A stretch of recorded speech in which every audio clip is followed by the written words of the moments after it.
quando falamos em golpe de Estado no Brasil, por exemplo, os episódios mais lembrados por quem conhece um pouco da história do país remetem a Getúlio Vargas, né, em 1937, com a instalação do Estado Novo, o golpe militar de 1964, 10 anos após o suicídio de Vargas, no Palácio do Catete, que derrubou o João Goulart, né, já o golpe de 64, e deu início à cruel ditadura militar até os anos de 85, né?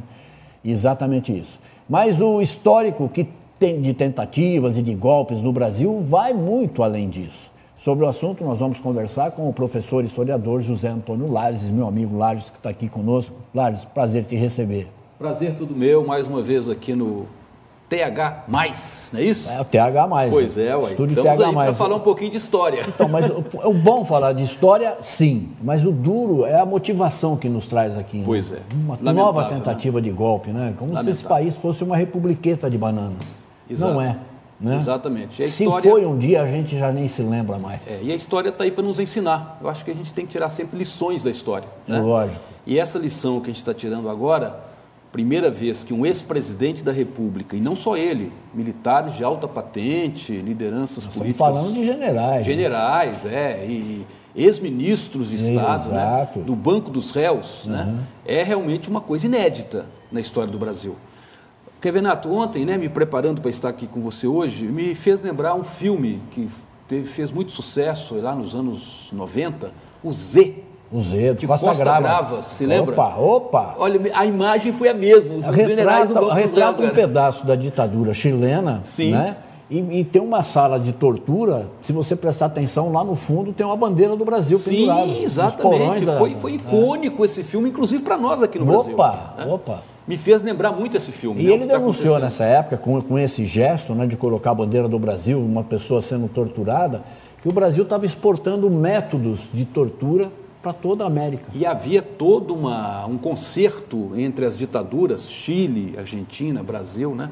Exatamente nesse sentido que você está falando aí. Exportar métodos de tortura. Olha como é que é legal a história. Formas de intimidação, de interrogatórios, etc. Né? Olha que legal como é que é conhecer bem a história. Conhecer a história em si, história nossa, história republicana, da gente ver e poder falar disso abertamente. Feliz a democracia que permite até que esse pessoal, julgado pela inconveniência de ter feito as bobagens que fizeram, uma pena que, eu vou citar um Milor pela segunda vez hoje, já citei no programa do Borda, pena que burrice não dói. Essa gente morreria de dor. E é o momento de comemorarmos a democracia, porque isso só está acontecendo, Kevenato, porque nós estamos no regime democrático. Aliás, foi a revista The Economist, né, que falou que agora a gente pode dar lição política para os Estados Unidos. Eu achei maravilhoso isso. Mas aí, cara. É muito maravilhoso. O New York Times hoje desmentindo o Eduardo Bolsonaro, que falou, é um jornal de esquerda, mas é contra o julgamento. Ainda printou a notícia do jornal, modificando alguma coisa ali para dar um sentido diferente. Exato, e o New York fez um desmentido na cara, assim, mentira. O que caracteriza um golpe de Estado? Está bem caracterizado esse do 8 de janeiro? Muito bem caracterizado, né? Tem toda essa discussão aí, se as penas podem se sobrepor, golpe de Estado, abolição violenta do Estado de Direito, né?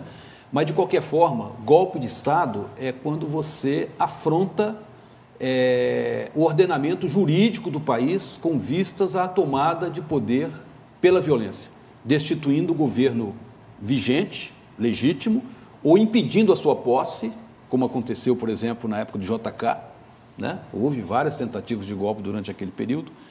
Então, golpe de Estado é exatamente isso. E, obviamente, também a tentativa de impedir que ele descesse de avião. Né? Ele ficou até famoso na época, era uma cidade do interior, o avião noturno, né? Sim. Ia descer com ele. Porque eram principalmente militares da aeronáutica, nesse período aí, que Aragarças, Jacarecanga, né? Isso. Como é que chama? Era Jacarecanga mesmo? Jacarecanga, lá no Pará. No Pará. Né? Então, tinha toda essa questão. Então, e no final, quando você me pergunta o que define um golpe de Estado, é uma afronta direta à Constituição, porque a Constituição é que prevê, né, exatamente esse ordenamento legal do país, estabelecendo os poderes, como é que funcionam, como é que eles são constituídos, como é que são providos os cargos nos 3 poderes, e de repente você tem uma insurgência, uma revolta infringindo essas previsões legais, né? Nós podemos dizer que nesse período de 1822 até os dias atuais, quantos golpes militares nós tivemos no Brasil? O Valmir veio aqui e falou que tinha 9. Ele já levantou alguns, 9 talvez que de fato chegaram a acontecer, mas houve várias outras tentativas de golpe, né? O primeiro que você citou aí, né, desde a independência, esse foi em 24, quando Dom Pedro I dissolve a Assembleia Constituinte e outorga a Constituição que ele mesmo fez, né? A própria proclamação da República não deixou de ser um golpe militar. Lógico que foi. A deposição lá do gabinete Ouro Preto, a deposição do imperador, que partiu para o exílio, foi um golpe militar. Foi. E instaurou-se a República, que durou 2 anos. Outro já golpe teve outro militar, golpe. quer dizer, aqueles primeiros anos da República foi golpe atrás de golpe, né? E aquele período, Zé Fernando, entre o suicídio de Vargas, em 54, 24 de agosto. 24 de agosto de 54, até ao Vargas aí, Ao né? Vargas, Até o golpe militar de 64, aqueles 10 anos, você tem várias insurreições militares, várias tentativas de golpe, enfim, principalmente para impedir a posse do JK ou mesmo destituí-lo depois que ele já estava no governo, né? Então, não acredito que foram 9, não. Se você fizer Eu acho que tem mais. Se você tiver um olhar mais largo para as diversas revoltas militares que aconteceram, por exemplo, no final da República Velha, nos anos 20. A própria Dilma Rousseff foi vítima de um golpe. Como não? E pouca gente conta como golpe. Sim, mas foi Acho golpe que foi uma de Estado sucessão porque natural, não foi? houve nenhuma comprovação jurídica de nenhum crime depois que ela tenha cometido para sofrer um golpe. Então foi simplesmente... Tanto é que não houve penalidade. Nenhuma. Nenhuma. Ela não ficou impedida de disputar a eleição, Nada. não foi presa, não foi nada. Nada. Não teve penalidade. Então, eu nunca vi isso na vida. Você vê claramente a intenção de retirar alguém do poder de forma ilegítima e ilegal. É triste isso, né, gente? O que foi a Noite da Agonia? Noite da Agonia? Noite da Agonia. Aquela foi lá do Vargas? Isso, não, foi em 1823. O Dom Pedro criou a Noite da Agonia, foi quando ele começou, destituiu a Assembleia Legislativa. Exato. Mas tem agonia também do suicídio de Vargas, né? Que era um golpe que estava sendo tramado e o suicídio dele foi exatamente para evitar esse golpe, né? Mas fazendo o golpe referência... em cima do Vargas e o suicídio só ocorreu por conta de maus atiradores. Porque na Rua Toneleiros, quando deram um tiro no tornozelo do Carlos Lacerda, se mata o Lacerda, estancava um pouco a UDN. Porque o grande líder golpista daquela conjuntura ali era o Carlos Lacerda, né? Era ele que estava... Não estou desejando morte de ninguém, Mas fazendo uma análise pregressa, né? Mas foi o mesmo governador que se tornou governador do estado do Rio depois e que jogava mendigos no Rio, lembra disso?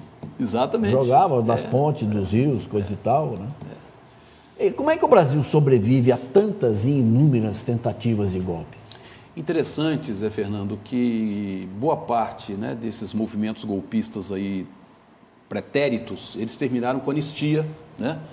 O JK, na sua grande generosidade, na sua grande benevolência, anistiou todos os golpistas da época dele, né, que queriam destituí-lo. E o interessante, muitos golpistas que eram anistiados já participavam imediatamente de um próximo golpe, né? Quer dizer, não aprenderam, né, com a situação que foi criada, que chegaram a ser presos, julgados e anistiados finalmente, né? E é interessante perceber que nesse momento agora, quando você tem um julgamento histórico, né, de um ex-presidente da República, militar de alta patente, você percebe também aí, por parte da defesa desses golpistas, né, aquela questão de que, olha, não chegou a ser um golpe, foi apenas uma preparação, foi apenas um planejamento, isso não é crime. Ora, isso está previsto no Código Penal, isso está previsto na própria Constituição. A preparação para um golpe já é o golpe. Ainda mais agora que nós estamos vivendo, Zé Fernando, um golpe continuado. Você citou o caso da destituição, do impeachment da Dilma, que não passou de um golpe. Olha, do meu ponto de vista, é um golpe que vem desde aquele momento e que continua. E que não vai parar agora com o julgamento e a prisão do Bolsonaro. Esse pessoal é golpista por excelência. Por excelência. Né? Então você tem isso na sociedade brasileira, você tem isso ainda incrustado nas Forças Armadas, né? Você tem um golpe continuado que tem a participação lá do partido do Bolsonaro no Congresso, você tem participação de setores da sociedade civil, você tem empresários, igrejas envolvidos. É uma coisa que continua. A gente vai ter que lidar com essa situação durante algum tempo ainda. Acredito. Triste. É muito triste a gente ver isso aí, porque a gente está falando de um Brasil que está aí, na nossa frente. Né? E que demonstra, por outro lado, que você tem uma democracia já firme.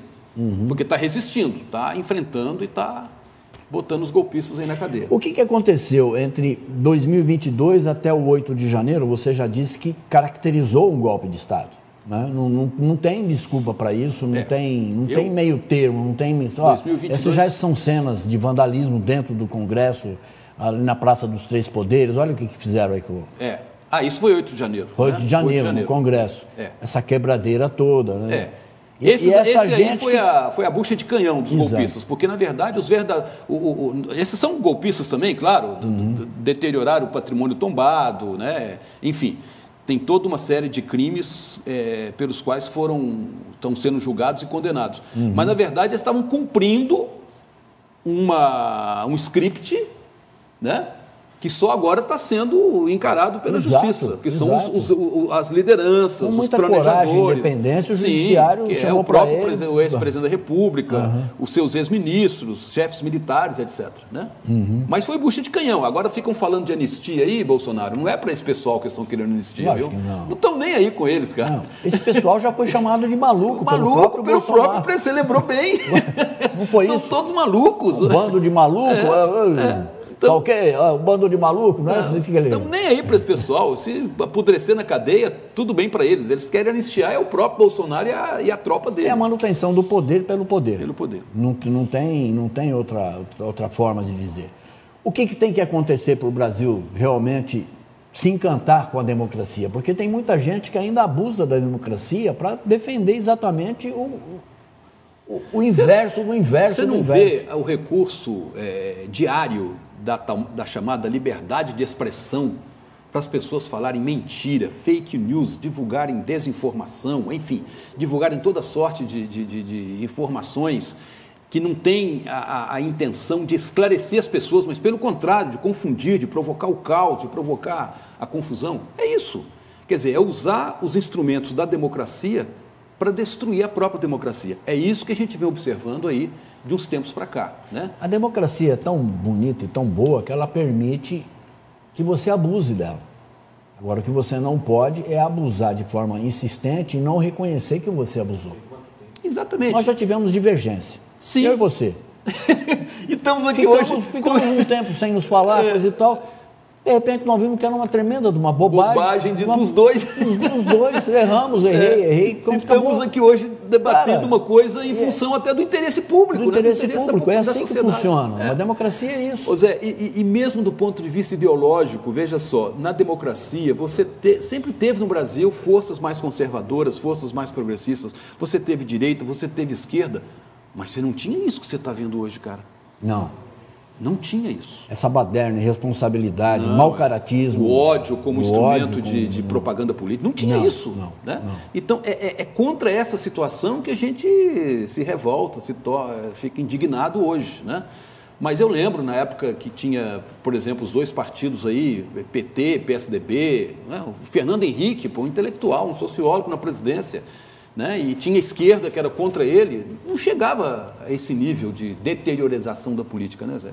Olha que lindo que você lembrou aí, né? Nós tivemos o Fernando Henrique, eleito e reeleito, né?